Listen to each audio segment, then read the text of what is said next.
नमस्कार, मैं मधुकर वार्ष्णे, मैं आईसीटी और टेलीकॉम एक्सपर्ट हूँ और आज मैं 5G से रिलेटेड इन्फॉर्मेशन आप लोगों के साथ साझा करने वाला हूँ, जिसमें हम बेसिकली ये समझेंगे कि 5G से बात करते हुए टेलीकॉम की हिस्ट्री क्या है, उसके बाद में 5G का ऑब्जेक्टिव क्या है, क्यों इसको लाने की ज़रूरत पड़ रही है 5G टेक्नोलॉजी के ऑब्जेक्टिव्स।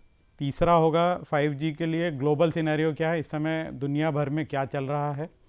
चौथा होगा 5G से रिलेटेड इंडिया में क्या चल रहा है, हम क्या कर रहे हैं, हम कहाँ पर हैं। और पांचवा मॉड्यूल होगा यूज़ केसेस का, और उसी के एक्सटेंशन में एक छठा मॉड्यूल है जो कुछ और यूज़ केसेस को कवर करेगा। तो चलिए स्टार्ट करते हैं, आगे बढ़ते हैं। 5G टेलीकॉम हिस्ट्री, ये पहला मॉड्यूल है। तो इस पहले मॉड्यूल में हम बात कर रहे हैं वायरलेस टेक्नोलॉजी की। Mobile communication wireless technology use करता है। यहाँ पर आप देख सकते हैं कि वायरलेस का मतलब क्या है। वायरलेस का मतलब है कि हम लोग कोई भी ऐसी चीज़ जहाँ पर वायर यूज़ नहीं कर रहे हैं, इट इज़ कॉल्ड वायरलेस। और अगर हम इसको नेटवर्किंग की टर्म में देखते हैं तो नेटवर्किंग में हमें पता है कि हमारे एक्सेस पॉइंट्स वाईफाई से हम अपने फ़ोन्स और कंप्यूटर को कनेक्ट कर सकते हैं, तो जो कि वायरलेस के थ्रू होता है, जिसमें किसी भी तरह की तारों का यूज़ नहीं होता है। और मोबाइल कम्युनिकेशन में अगर हम जाते हैं तो इसमें एंड यूज़र जो है, मेरा यूज़र हैंडसेट है, वो जब दूसरे यूज़र हैंडसेट से बात कर रहा है तो वो मोबाइल पे है, वो वायरलेस है। और इसमें हम अलग अलग टेक्नोलॉजीज़ के बारे में आगे जानेंगे कि 1G, 2G, 3G, 4G और 5G, ये सारी टेक्नोलॉजी वायरलेस पे कैसे काम करती हैं, इनके क्या फ़ायदे और क्या नुकसान हैं। तो अगर हम 1G देखते हैं, 1G is a first generation wireless telephony, और ये 1990 में स्टार्ट हुआ था। 1980 से 1990 के बीच में ये यूज़ किया गया। अमेरिका ने इसको यूज़ किया सबसे पहले, और इसमें एनालॉग सिग्नल जो था और analogue modulation FSK modulations use किए गए। और जो देखने की बात यह है कि नंबर ऑफ़ चैनल्स जो थे 790 थे, और वॉइस के अलावा जो डेटा स्पीड थी इसमें वो काफ़ी कम थी, 2.4 kbps। उस ज़माने में that was the first type of communication जहाँ पर हमें डाटा वायरलेसली हम दे पा रहे थे 2.4 kbps पे। तो इस टेक्नोलॉजी के कुछ ड्रॉबैक्स थे, जैसे कि पुअर वॉइस क्वालिटी, बैटरी की लाइफ जो थी वो बहुत अच्छी नहीं थी, फ़ोन का साइज़ काफ़ी ज़्यादा था। If you see here, phone size was quite big, और ये कम्युनिकेशन भी सिक्योर्ड नहीं था, so it was not a secured communication. और कैपेसिटी जो है नेटवर्क की वो काफ़ी कम थी।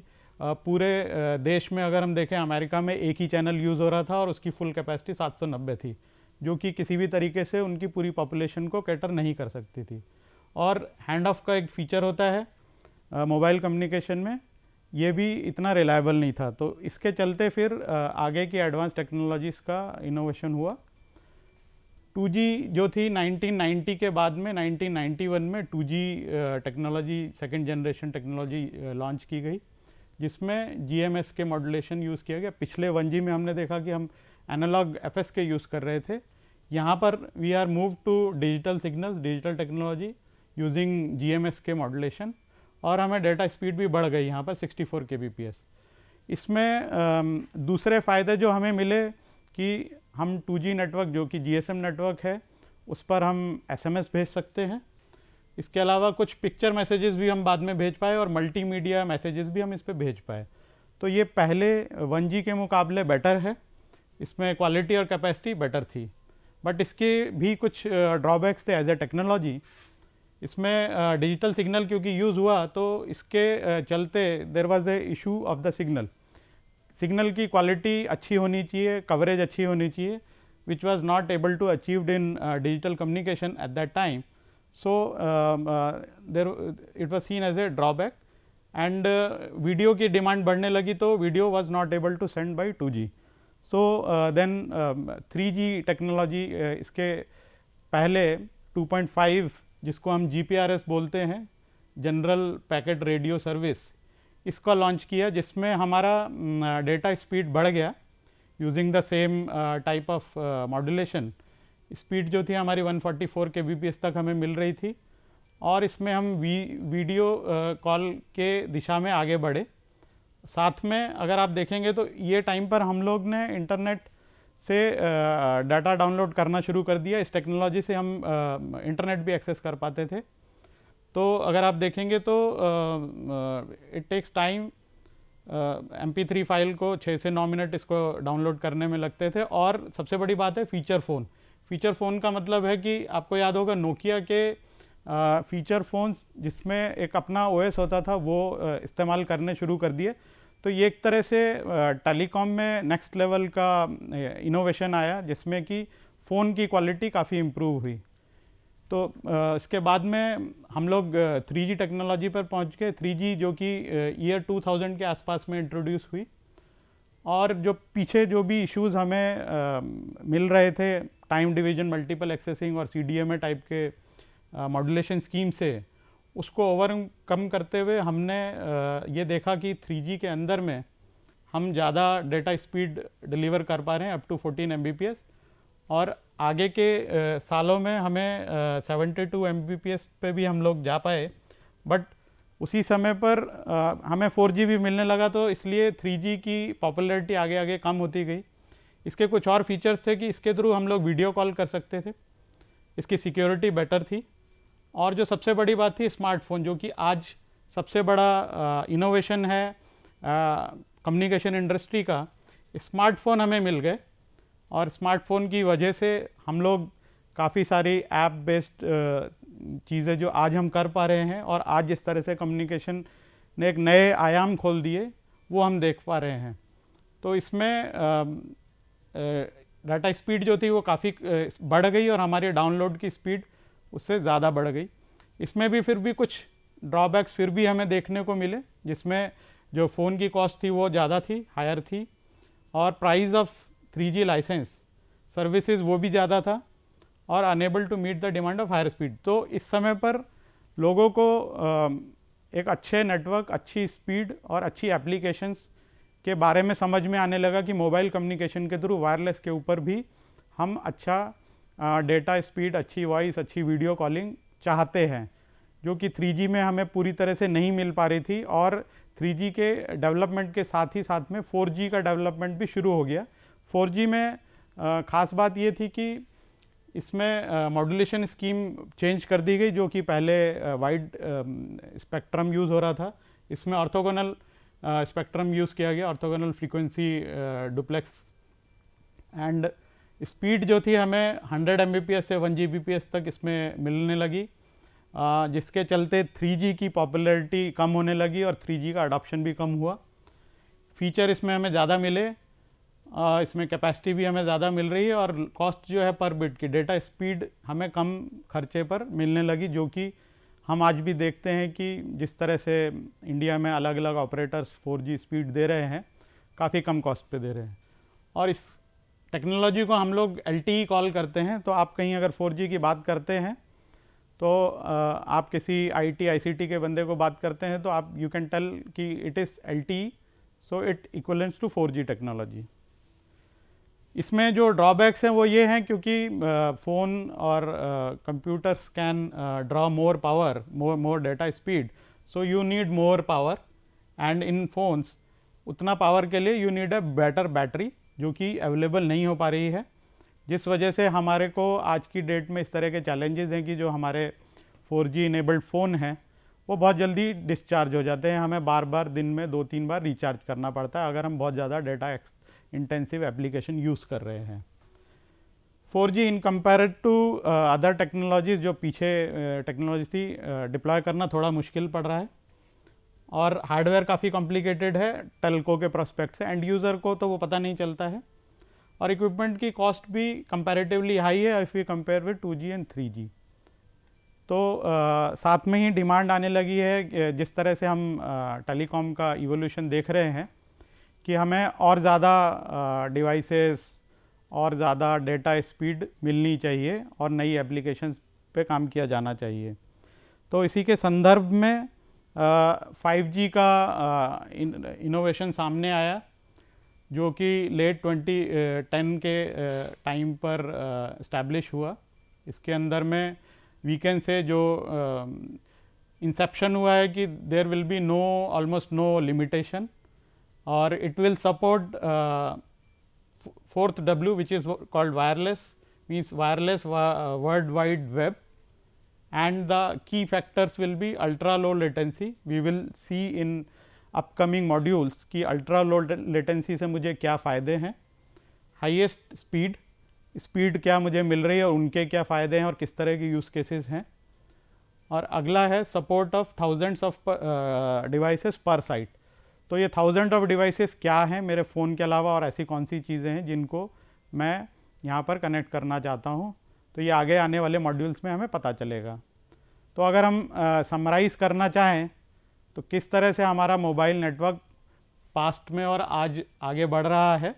So we start with 2G। 2G में हमें मेनली वॉइस मिलता था, फिर हम 3G पर आ गए। 3G में हमारे स्मार्टफोन पिक्चर में आ गए और हमें थोड़ा डेटा स्पीड भी बढ़ गया। उसके बाद में हम 4G पर आते हैं। 4G में हमें लॉन्ग टर्म इवोल्यूशन नेटवर्क्स हैं, और बाद में हमें हेडनेट टाइप के नेटवर्क भी मिले। हेडनेट इज़ बेसिकली जहाँ पर आपके सारे टाइप ऑफ नेटवर्क्स एक साथ मिल के समन्वय के साथ में काम कर सकते हैं, जिसमें हम बात करते हैं फेम्टो सेल्स की, मैक्रो सेल्स की, माइक्रो सेल्स की। और उसी के साथ में हमें वाईफाई जो है लाइसेंस्ड अनलाइसेंस्ड कैरियर बैंड, मतलब हम अपने घर में जिस तरह से वाईफाई यूज़ करते हैं उसी तरह से मेरे मोबाइल ऑपरेटर भी मुझे कैरियर बैंड वाईफाई अवेलेबल करा रहा है। मेन डिफरेंस ये होता है कि घर वाला जो मेरा वाईफाई है उसमें सर्विस लेवल एग्रीमेंट मेरे कैरियर ग्रेड वाईफाई से थोड़े अलग होते हैं, ज़्यादा बेटर होते हैं। कैरियर ग्रेड वाईफाई को मैं एंटरप्राइज़ और अपने ऑफिस पर्पज़ के लिए बेटर यूज़ कर पाता हूँ।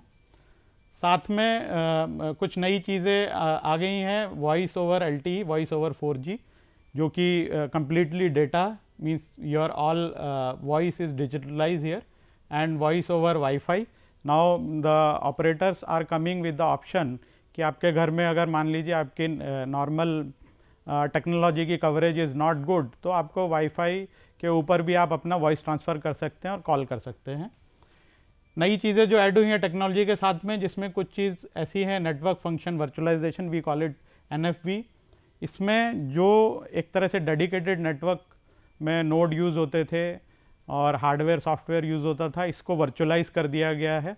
इनको नई टेक्नोलॉजी, इमर्जिंग टेक्नोलॉजीज़ के थ्रू हम नए नेटवर्क बना रहे हैं जो कि 4G 5G और आगे आने वाले टेक्नोलॉजीज़ को सपोर्ट करेंगे। साथ में LTE इज़ अ टेक्नोलॉजी जो कि public and private space security में भी यूज़ हो रही है। नॉर्मली सिक्योरिटी में हम लोग वायरलेस में walkie talkie analogue and digital में यूज़ करते हैं, जिसमें स्पीड काफ़ी कम होती है and it is primarily voice application, जिसमें पुश टू टॉक टाइप की कुछ एप्लीकेशन होती हैं। बट सिक्योरिटी में कुछ सर्वेलेंस की ज़रूरत होती है, वीडियो, CCTV। तो LTE जो कि एक हाई स्पीड है और लो लेटेंसी है, is also established as a public safety network. तो काफ़ी देशों में काफ़ी सरकार, काफ़ी ऑपरेटर्स इसको पब्लिक सिक्योरिटी में भी यूज़ कर रहे हैं। इसके बाद में नई टेक्नोलॉजी में जो चीज़ आई है वो है टेल्को क्लाउड। क्लाउड कंप्यूटिंग का पार्ट है कि क्लाउड कंप्यूटिंग जो कि अब तक ICT में यूज़ होती थी, अब वो टेलीकॉम नेटवर्क में भी यूज़ हो रही है, जिसमें वही कॉन्सेप्ट्स हैं जो क्लाउड कंप्यूटिंग में यूज़ होता है, जो मेनली क्लाउड कंप्यूटिंग के अलावा नेटवर्क फंक्शन वर्चुअलाइजेशन और साथ में SDN, सॉफ्टवेयर डिफाइंड नेटवर्क भी यूज़ करके नेटवर्क को कैसे स्केल किया जा रहा है, कैसे ओपन सोर्स यूज़ किया जा रहा है, ये सब चीज़ें आई हैं। और साथ में जब हम बात करते हैं 5G, तो 5G के साथ में एक टर्म यूज़ होती है IoT। IoT is a internet of thing. यही वो वजह है जिसकी वजह से 5G इतनी ज़्यादा चर्चा में है। इंटरनेट ऑफ थिंग्स में दुनिया में हर चीज़ जो है वो हम इंटरनेट से कनेक्ट करके उसकी इंफॉर्मेशन गैदर करके उसके ट्रेंडिंग के साथ में उस पर काम कर सकते हैं। तो आगे बढ़ते हैं। इसमें हम ये देख सकते हैं कि पिछले मॉड्यूल में हमने ये समझा कि 1G 2G 3G और 4G में हमें क्या क्या कमियां थी, जिसको हम 5G में करना चाहते हैं और किस तरह से डिमांड बढ़ने लगी, तो इसमें किस चीज़ की डिमांड बढ़ रही है और किस चीज़ की डिमांड घटी है, या क्या चीज़ लोग चाहते हैं कि बढ़े और क्या चीज़ हम as a businessman, as a operator, as a end user चाहते हैं कि घटे। तो उसमें जो चीज़ें मांगी गई वो ये मांगी गई कि स्पीड जो है नेटवर्क में बढ़नी चाहिए, कैपेसिटी ऑफ द नेटवर्क जो है, नेटवर्क में ज़्यादा डिवाइसेस, ज़्यादा लोग कनेक्ट हो सकें, ये बढ़ना चाहिए। इसका ये भी मतलब बनता है कि वही हार्डवेयर जो मेरा 2G 3G 4G में एक एक्स नंबर को सपोर्ट करता था, अगर वो 100 गुना डिवाइस सपोर्ट करने लगे तो मैं उसी हार्डवेयर को मेरा जो ऑपरेशनल एक्सपेंस है वो रिड्यूस हो जाएगा। तीसरा लेटेंसी, कुछ ऐसी एप्लीकेशन है जहाँ पर मुझे लेटेंसी मतलब है कि time of communication between the device and the application should reduce. तो ऐसी कुछ एप्लीकेशन हम देखेंगे जिनके लिए हमें लो लेटेंसी की रिक्वायरमेंट है। कॉस्ट पर बिट कम होनी चाहिए। डिमांड ये बन रही है कि जिस तरह से नई एप्लीकेशंस आ रही हैं, नए तरह के नोड इंटरनेट पे कनेक्ट करने हैं, मेरा जो बिज़नेस रिक्वायरमेंट है, मेरा जो डेटा पर बिट है वो रिड्यूस होना चाहिए। इसका मतलब है कि जो मैं आज खर्चा कर रहा हूँ अपने डेटा स्पीड पे वो और कम हो, और जिससे मैं ज़्यादा डिवाइसेस, ज़्यादा एप्लीकेशंस यूज़ कर सकूँ। एजिलिटी एंड फ्लेक्सिबिलिटी, नेटवर्क में फ्लेक्सिबिलिटी होनी चाहिए। नेटवर्क्स जो हैं कई तरह की टेक्नोलॉजी, कई तरह के यूज़ केसेस, एप्लीकेशंस सपोर्ट कर सके। अभी के नेटवर्क में हम ये देख पाते हैं कि हम दो तरह की मेन, 2 और 3 तरह की चीज़ें यूज़ करते हैं। एक है वॉइस, एक है डेटा और तीसरा है वीडियो। और ये तीनों ही अपनी एक गाइडलाइन और एक स्पेसिफिकेशंस के अंतर्गत चलती हैं। अब इसमें अगर मैं कुछ भी चेंज करना चाहूँ या नेटवर्क में कोई चेंज आता है तो मेरी ये सर्विसेज डिस्टर्ब हो जाती है। मान लेते हैं कि मेरे को कवरेज अच्छी नहीं मिल रही है तो मेरे को वॉइस की प्रॉब्लम आती है, मेरी डेटा स्पीड लो हो जाती है। वीडियो के लिए मेरी कुछ मिनिमम रिक्वायरमेंट है वो मीट होनी चाहिए। मान लेते हैं कि 2 Mbps मिनिमम रिक्वायरमेंट है तो मैं वीडियो कॉल कर सकता हूँ। तो इस तरह की चीज़ें नेटवर्क में उसको लिमिट करती हैं, एप्लीकेशन को लिमिट करती हैं, यूसेज को लिमिट करती हैं। चौथा हो गया सिक्योरिटी। जैसे जैसे हम लोग चीज़ों को इंटरनेट पे लेके आ रहे हैं या इंटरनेट को नेटवर्क में लेके आ रहे हैं, सिक्योरिटी का एक बड़ा कंसर्न है। यूज़र की प्राइवेसी का, डिवाइस की प्राइवेसी का बड़ा कंसर्न है। तो ये डिमांड की गई कि जो नेटवर्क्स हैं वो ज़्यादा सिक्योर होने चाहिए, और चूँकि ये इंटरनेट से कनेक्टेड होंगे जहाँ पर हर कोई कनेक्टेड है, तो कैसे मेरा मोबाइल नेटवर्क और उस पर जो नोड कनेक्टेड हैं वो ज़्यादा सिक्योर होने चाहिए। तो ये भी एक डिमांड की तरह सामने आया। तो इसको देखते हुए ITU और IEEE ने 2014 में एक कॉन्सेप्ट निकाला जिसको कहते हैं टैक्टाइल इंटरनेट। इसके अंदर में ये थॉट प्रोसेस थी कि जो स्पीड है इंटरनेट की, उसकी लेटेंसी इतनी कम होनी चाहिए, 1 मिलीसेकंड से भी कम होनी चाहिए। मीन्स कि मेरा जो कम्युनिकेशन है between the 2 nodes, between 2 wireless nodes, it should reduce to 1 millisecond, जो कि अभी ज़्यादा है। तो इससे फ़ायदा क्या होगा? इससे फ़ायदा ये होगा कि हम कुछ इस तरह की एप्लीकेशन आप सोच सकते हो कि कैसे मैं रिमोटली किसी रिमोट आर्म से यहाँ मैनेज करके कोई बॉल है उसको अगर मैं कैच करता हूँ और वो दूसरी तरफ कोई रिमोट आर्म है उसको मैं यूज़ कर पा रहा हूँ ऑलमोस्ट रियल टाइम में। या फिर जैसे हमारी कनेक्टिंग कार्स हैं, ऑटोनोमस कार्स हैं, उनका कम्युनिकेशन इतना डेटा इंटेंसिव है और इतना रियल टाइम है, या रोड पे हम चल रहे हैं तो इतना रियल टाइम इंफॉर्मेशन इतने कम लेटेंसी में चाहिए जो टैक्टाइल इंटरनेट से ही पॉसिबल हो पाएगा। और इसके अलावा नए यूज़ केसेस हैं, जैसे ऑटोमेशन, इंडस्ट्री ऑटोमेशन है, एजुकेशन है, एंटरटेनमेंट है, गेमिंग है, फार्मिंग यानी एग्रीकल्चर, हेल्थ केयर, और बाकी काफ़ी सारे यूज़ केसेस हैं जिनको ध्यान में रखते हुए इस कॉन्सेप्ट टैक्टाइल इंटरनेट का बारे में IEEE और ITU ने सोचा। और इसके अलावा इंडस्ट्री में human to control robots remotely in real time. तो मैं यहाँ बैठ के रिमोटली कोई ऐसी एप्लीकेशंस रन कर सकता हूँ जिसमें रोबोट यूज़ होता है और मैं उसको रिमोटली मैनेज कर सकता हूँ। इन सब के लिए मुझे लेटेंसी काफ़ी कम चाहिए। तो खुशी की बात यह है कि now this is possible through 5G। 5G जो अब ऑलरेडी राउंड द कॉर्नर है, दुनिया में काफ़ी जगह यूज़ हो रहा है, ये सारी चीज़ें जो हैं हम 5G के थ्रू अचीव कर सकते हैं। अब हम देखते हैं कि 5G in comparison with 4G किस तरह का डिफरेंस है।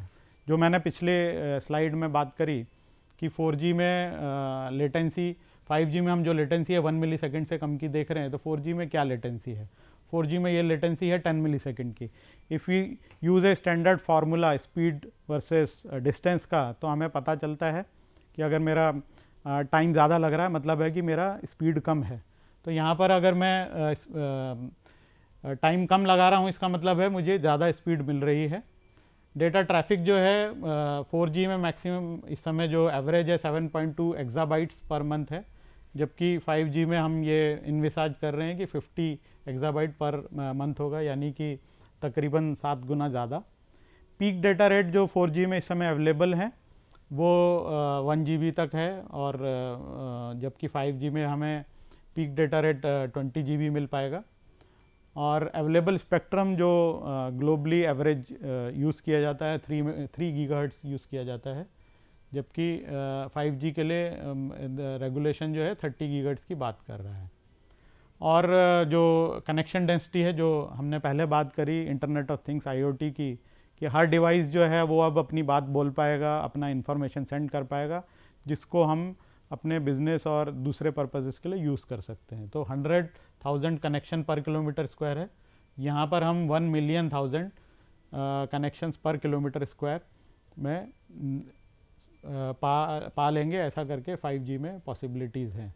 तो 5G PPP जो एक सेंट्रल एजेंसी है जो 5G स्टैंडर्डाइज करती है, रेगुलेशंस बनाती है, उनकी तरफ से ऐसी कौन सी स्पेसिफिकेशन रिक्वायरमेंट है जो 5G को इम्प्रूव बनाती हैं पिछली वाली टेक्नोलॉजी स्पेशली 4G से। तो जिसमें पहला टॉपिक है वो है रिलेटेड टू स्पीड। तो I am getting more than 100x improvement from 4G networks. Latency हमने अभी बात करी, लेटेंसी मुझे कम मिलेगी। बैंडविड्थ पर यूनिट एरिया मुझे बढ़ के मिलेगा। Number of devices almost 100 times more मिल रहे हैं। और जो दूसरी चीज़ें हैं जो 4G में जिन चीज़ों की कमी थी, उन चीज़ों को हम देख पा रहे हैं कि 4G में अवेलेबिलिटी जो थी वो कम है, जो कि 5G में हमें नेटवर्क अवेलेबिलिटी और ज़्यादा मिलेगी, ऑलमोस्ट 100%। और 5G में जो कवरेज है, मतलब 100% कवरेज का मतलब ये है कि अभी एक कॉन्सेप्ट है सेल एज का। जो सेल साइट होती है 2G या 3G या 4G की, एज के ऊपर मुझे स्पीड कम मिलती है, एज के ऊपर मेरी क्वालिटी रिलायबिलिटी कम हो जाती है। तो 5G में इस तरह का मैकेनिज्म किया गया है कि across the cell, across the site मुझे डेटा की या स्पीड की जो कवरेज है या साइट की कवरेज है एक जैसी मिलनी चाहिए, सो दैट कि मैं एक जैसी एप्लीकेशंस और एक तरह की रिलायबिलिटी, एक तरह की सर्विस लेवल एग्रीमेंट अचीव कर सकूं। इसके अलावा इसमें एनर्जी एफिशिएंसी भी इम्प्रूव होगी। और चूँकि हम IoT इंटरनेट ऑफ थिंग्स में कुछ ऐसे डिवाइसेस की बात कर रहे हैं जो कि कहीं रिमोट में लगे होंगे, मान लेते हैं किसी ऑयल फील्ड में कहीं दूर कोई छोटा सेंसर लगा है या मल्टीपल सेंसर्स लगे हुए हैं, तो उन सेंसर्स को कंटिन्यू चलाने के लिए मुझे लॉन्ग बैटरी लाइफ चाहिए। तो इसमें 10 साल तक की, अप टू 10 ईयर्स की बैटरी लाइफ के बारे में बात की गई है कि 5G के अंदर में जो डिवाइसेस हमें मिलेंगे उनकी जो बैटरी है वो 10 साल तक चल पाएगी। तो इससे हमें ये फ़ायदा है कि उसकी मेंटेनेंस कॉस्ट कम हो जाती है और डिवाइस तकरीबन 10 साल तक बगैर किसी दूसरे बैटरी के काम करता रहेगा। तो इसी चीज़ को अगर हम देखना चाहें कि कैसे 5G इम्प्रूव हो रहा है, तो 5G is nothing but extension of 4G and it is using the same architecture and same principle. But इसमें एक नया स्टैंडर्ड आया है जिसको हम बोलते हैं NR, which is a new radio. तो 5G में NR करके एयर इंटरफेस में नई फंक्शनैलिटी हमें मिलेगी जो कि हमें स्केलेबिलिटी और फ्लेक्सिबिलिटी देती है। So 5G is the next generation of cellular technology which is following the 4G and it will improve the speed it will reduce the latency and ability to connect more device. तो हम इस चीज़ को देख पाते हैं कि हम बार बार ऐसी कुछ चीज़ों की बात कर रहे हैं जो कि पूरे मॉड्यूल में रिपीट होंगी और जो आगे की ज़रूरत बन रही है हमारी, जिसमें हम बात करते हैं स्पीड की, इम्प्रूव स्पीड, लोअर लेटेंसी और ability to connect more devices. तो ये एक तरह से फंडामेंटल है 5G का, और एक तरह से आप कह सकते हो ऑब्जेक्टिव है, रिक्वायरमेंट है, जो कि एक तरह से फ्रीज हो गई है कि हमें अच्छी स्पीड कम टाइम में और ज़्यादा डिवाइसेस कनेक्ट हो सके। तो this will give you overall benefit of the telecom network. इसके अलावा 5G will not be simple cellular technology, it is a whole new vision created specifically to implement various IoT use cases, जिसके बारे में हमने पहले भी बात करी है। And for example, it can enable many smart city cases, as well as you can watch your any Netflix series or any Prime series in your bus. The speed will be so good. और जैसा पिछली slide में मैंने बताया कि 5G energy efficient will भी रहेगी, it will be cut cost and improve decision making with data insights. तो जो एक चीज़ हमें मिली है पिछले कुछ टाइम में, बिग डेटा एनालिसिस। तो बिग डेटा के थ्रू हम काफ़ी सारा डेटा है उसका एनालिटिक्स कर सकते हैं, जो कि हम पहले नहीं कर पाते थे। तो पिछले 4-5 साल में बिग डेटा एनालिटिक्स के थ्रू हमें ये कैपेबिलिटी मिली है कि हम ये हज़ारों जो डिवाइस हमारे लगे हुए होंगे, इनके डेटा को एनालिटिक्स के थ्रू ट्रेंडिंग देख सकें, इनका यूजेबिलिटी देख सकें, और साथ में इमर्जिंग टेक्नोलॉजी जैसे artificial intelligence and machine learning, उसके थ्रू भी हम लोग नई नई एप्लीकेशंस देख पाएंगे जिसमें 5G हमें बेनिफिट होगी। तो इस तरीके से वी कैन सी कि there are lot of improvements will happen in the technology. अब अगर हम आगे बढ़ते हैं तो 5G की ऐसी कौन सी 3 कैपेबिलिटीज़ हैं जिनको ध्यान में रखते हुए हमें 5G इम्प्लीमेंट मिलेगा।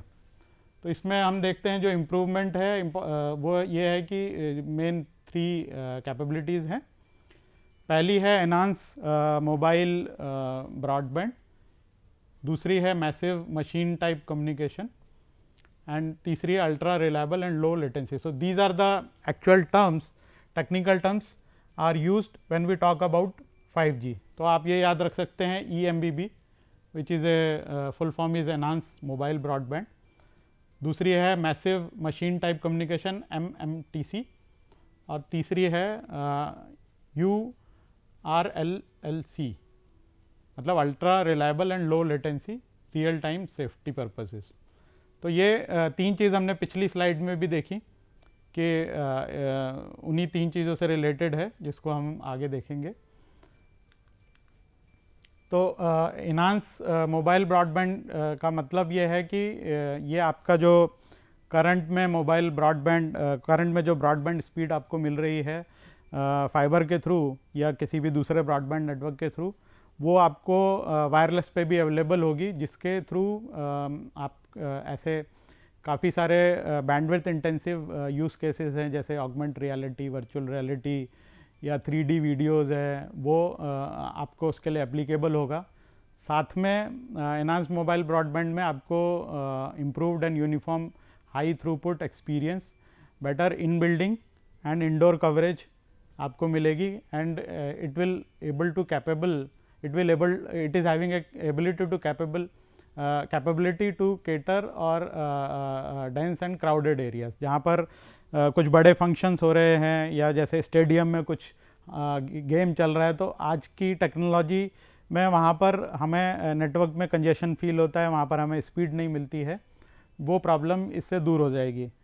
दूसरा जो मेन फीचर है, कैपेबिलिटी है, वो है मैसिव मशीन टाइप कम्युनिकेशन, जिसमें हम बात कर रहे हैं नए नए सेंसर्स की, IoT की, जो डिफरेंट वर्टिकल्स, इंडस्ट्री वर्टिकल्स को ओपन करता है हमारे लिए एप्लीकेशंस के लिए, जो मेनली एग्रीकल्चर है, एनर्जी यूटिलिटी है, इंडस्ट्रियल ऑटोमेशन है, स्मार्ट लॉजिस्टिक है, स्मार्ट ग्रिड्स है, स्मार्ट कंज्यूमर और स्मार्ट सिटीज़, और ऐसे कई सौ नई एप्लीकेशंस खुलेंगी जो मैसिव मशीन टाइप कम्युनिकेशन के थ्रू अब पॉसिबल हो पाएंगी। और तीसरा जो इम्पॉर्टेंट कैपेबिलिटी है वो है ultra reliable and low latency communication, जिसको commonly we call it mission critical services. तो मिशन क्रिटिकल सर्विसेज में हमें पता है कि हमें लो लेटेंसी और हाई डेटा स्पीड चाहिए, जिसमें कुछ एप्लीकेशंस रिलेटेड टू आपका सीसीटीवी, सर्वेलेंस और फिर ऑटोनमस व्हीकल है, ड्रोन्स भी हैं जो रियल टाइम में आपको इंफॉर्मेशन भेज पाएंगे। इसके अलावा कुछ हेल्थ मॉनिटरिंग या टेली हेल्थ सर्विसेज है जो हम इसके साथ डिलीवर कर पाएंगे। स्मार्ट ग्रिड कुछ ऐसी सर्विस है जिसमें रियल टाइम में आप अपने घर में अपने इलेक्ट्रिसिटी का यूटिलाइजेशन देख सकते हैं। ग्रिड में ये देखा जा सकता है कि किसी एरिया में ज़्यादा बिजली कंज्यूम हो रही है, किसी में कम हो रही है, तो इस इंफॉर्मेशन को रियल टाइम में ट्रांसफ़र करना और यूज़र को चार्ज पीक आवर्स के हिसाब से या लो आवर्स में या ग्रिड में चेंजेस करना, ये सब रियल टाइम इंफॉर्मेशन के थ्रू पॉसिबल हो पाएगा। इसके अलावा intelligent transportation with high secured network. तो ये तीन मेन की एस्पेक्ट हैं जो हमें 5G से मिलते हैं। अब हम लोग ये देखेंगे कि इस समय दुनिया में क्या चल रहा है, 5G के क्या स्टेटस हैं, किस कंट्री या किस कॉन्टिनेंट में क्या चल रहा है। तो आगे बढ़ते हैं।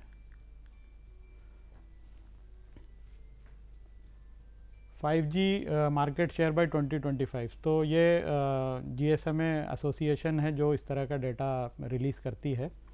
इस डेटा को अगर हम ध्यान से देखें तो हमें ये पता चलता है कि 2025 में क्या एक्सपेक्टेशन है, जिसमें कुछ इंटरेस्टिंग बातें हैं। नंबर एक ये है कि हम ये देख पाते हैं कि 2018 में 5G स्टार्ट हो जाएगा या स्टार्ट हो गया। 5G के बारे में बात करनी शुरू हो गई और नेटवर्क डिप्लॉय होने हो गए, टेस्टिंग ट्रायल नेटवर्क स्टार्ट हो गए। 4G जो है 2015 में स्टार्ट हुआ था, 3 साल पहले, और अब 4G को बढ़ते बढ़ते ही हमें 5G भी मिल रहा है। दूसरे जो इम्पॉर्टेंट बात यह है यहाँ पर कि 2025 में हमारा जो 2G का नेटवर्क है दैट विल रिड्यूस टू 4%। तो इसका मतलब ये है कि 5G जैसे जैसे आगे बढ़ेगा, आगे आने वाले सालों में हमारी पुरानी टेक्नोलॉजीज़ हैं वो कम होती जाएंगी या लोग उस नेटवर्क या जो ऑपरेटर्स हैं उस नेटवर्क को हटाते जाएंगे। तो इसके अलावा इसमें और ये हम देख पा रहे हैं कि 3G जो है ये एक तरह से स्टैग्नेट है, जो इसकी डिमांड और सप्लाई जो है तो ये बनी रहेगी और आगे के कुछ सालों में इसमें भी कमी आएगी। और जो 4G इस समय 53% है, तो इसमें प्रोजेक्शन ये है कि बाई 2030 ये 4G नेटवर्क्स भी ख़त्म हो जाएंगे और इनकी जगह पर कुछ नई फ्यूचर टेक्नोलॉजीज़ आ जाएंगी जिनके बारे में आजकल बात होती है। इट कैन बी 6G और 7G। तो हमें वो आज पता नहीं है, मगर प्रोजेक्शन ये बताती है हमें कि फ्यूचर जो है वो 5G है।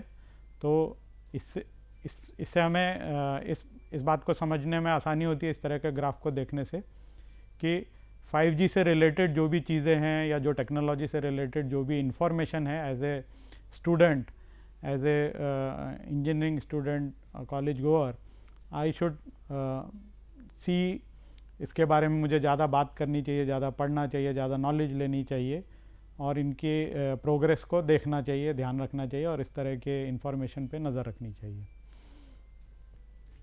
अब अगर हम आगे बढ़ते हैं तो ये GSMA का ग्राफ है जो ये बताता है कि अक्रॉस ग्लोब कहाँ पर कौन से स्पेक्ट्रम, कौन सी फ्रीक्वेंसीज़ है जो अलाउ की गई है और उनका पर्पस क्या होगा।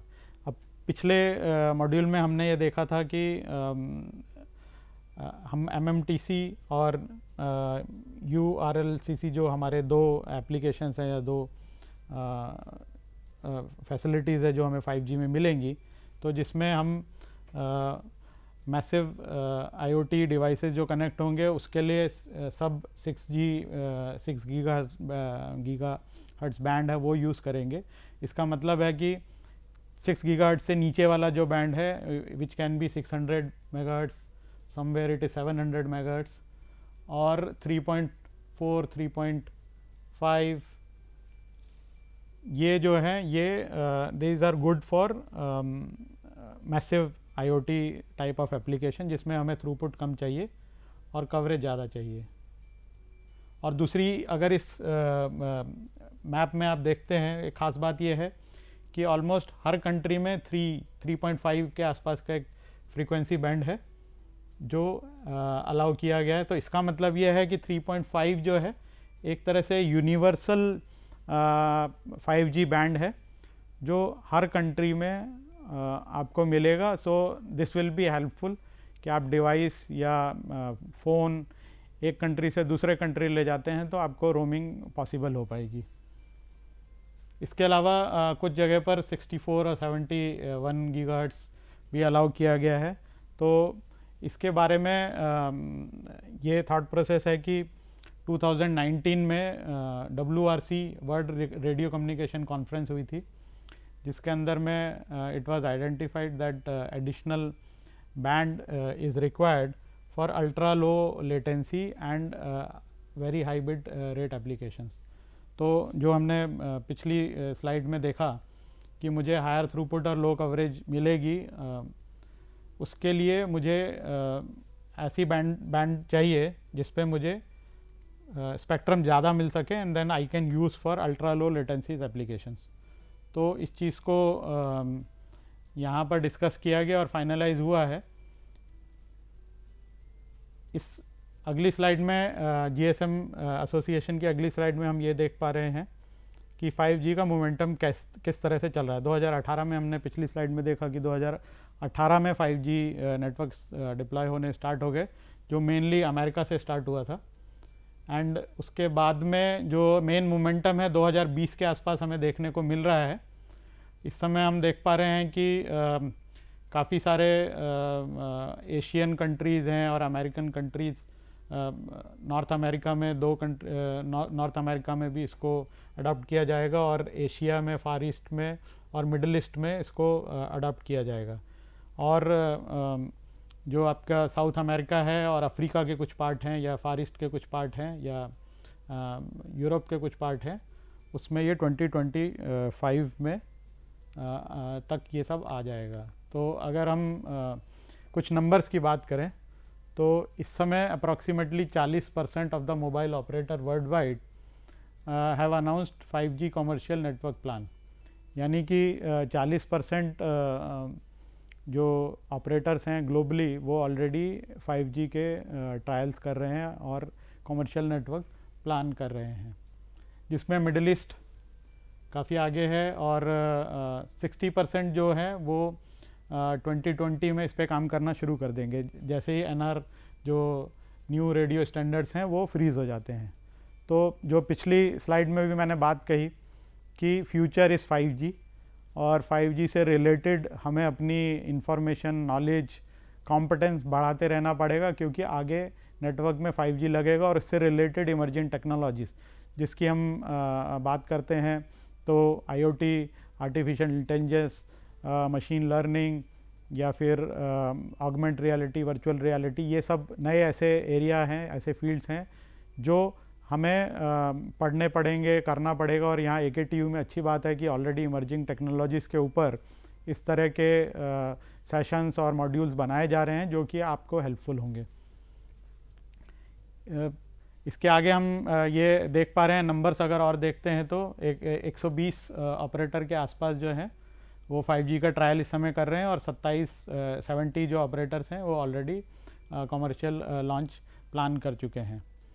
और आगे अगर हम देखते हैं करंट सिचुएशन इस समय क्या है, 2019 के एंड में ये डेटा लिया गया था, तो 17 ऑपरेटर जो हैं ऑलरेडी कमर्शियली नेटवर्क चला रहे हैं अक्रॉस 11 कंट्रीज़ और 86 operators announce plan to launch 5G services across 56 countries.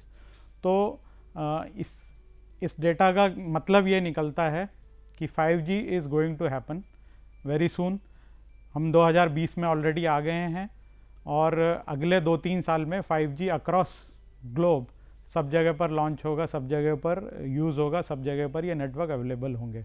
तो हमारे पास में काफ़ी सारी नई अपॉर्चुनिटीज़ जो हैं वो 5G एरिया में आएंगी और नई इमर्जिंग टेक्नोलॉजीज़ में आएंगी। तो उसी तरीके से अगर हम इस ग्राफ को देखते हैं जो 2019 जून का है, तो कहाँ कहाँ पर प्लान्ड है और कहाँ पर कॉमर्शियल नेटवर्क है। तो इसमें हम देख पाते हैं, जो हमने पहले भी देखा था, कि नॉर्थ अमेरिका में कुछ जगह पर नेटवर्क ऑलरेडी डिप्लॉयड हैं, चल रहे हैं, और बाकी काफ़ी जगह पर प्लान्ड हैं। तो 86 ऑपरेटर जो हैं 56 कंट्रीज़ में ऑलरेडी सर्विस अनाउंस कर चुके हैं कि ये लॉन्च करेंगे, और 17 ऑपरेटर जो हैं वो ऑलरेडी 11 कंट्रीज़ में काम कर रहे हैं। तो इसको इस मॉड्यूल को देखने से हमें ये पता चल रहा है कि 5G is a future, and the future which is already here, means it is started in 2018 and it is moving so fast कि by 2020-25 all countries और हर country में 5G का नेटवर्क आपको मिलेगा, and it is going to be huge, massive। और 5G अकेला नहीं है, 5G के साथ में और भी नई इमर्जिंग टेक्नोलॉजीज़ हैं जो इसमें यूज़ हो रही हैं, जो हमने पिछले मॉड्यूल्स में भी देखी। तो ये सारी इन्फॉर्मेशन, इस सारी लर्निंग आपके लिए इम्पॉर्टेंट होगी आगे बढ़ने के लिए। Thank you.